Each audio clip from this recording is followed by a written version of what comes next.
September saw the start of the fall in the COVID-19 infection rates, but October has seen the greatest changes. An example of this can be seen in the fact that on the 18th of September, Rwandan doctors were caring for 1,801 COVID-19 patients, but by the 17th of October, 169 remained. That is a 35% increase in recovery cases from 61 to 96% in just 1 month. There is a reason for this.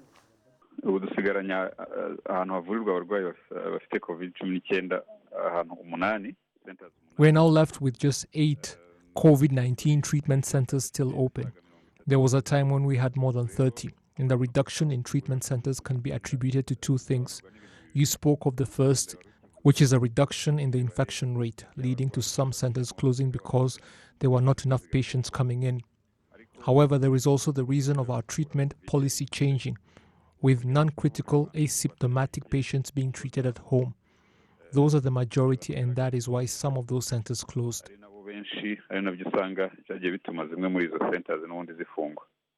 Pandemic experts are commending the measures Rwanda adopted to fight the threat.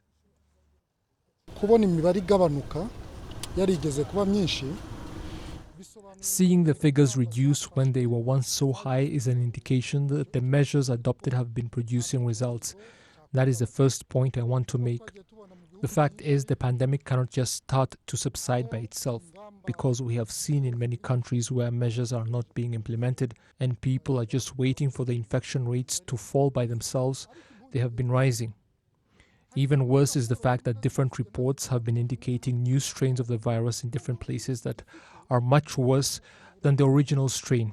And that is why they are now adopting stricter measures in some parts of those countries, including a lockdown in places like France and elsewhere, where figures are now 4 times as high as they used to be, and the infection rates are close to 1 million.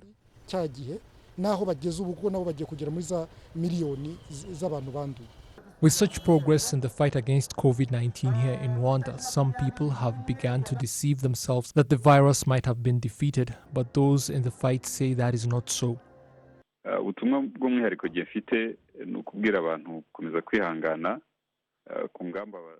The message I have is that people should continue implementing the preventive measures so that one day we can truly celebrate victory.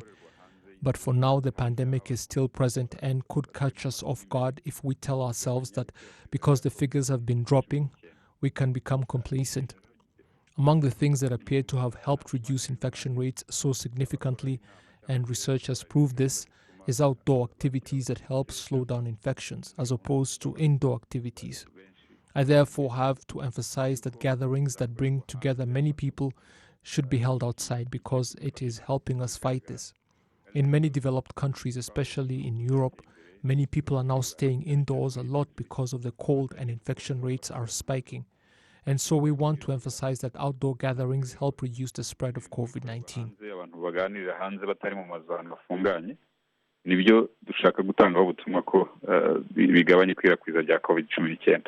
A little more than 7 months after the first COVID-19 case was identified in Rwanda, more than 470,000 tests have been conducted, with an infection rate of just 0.3% identified.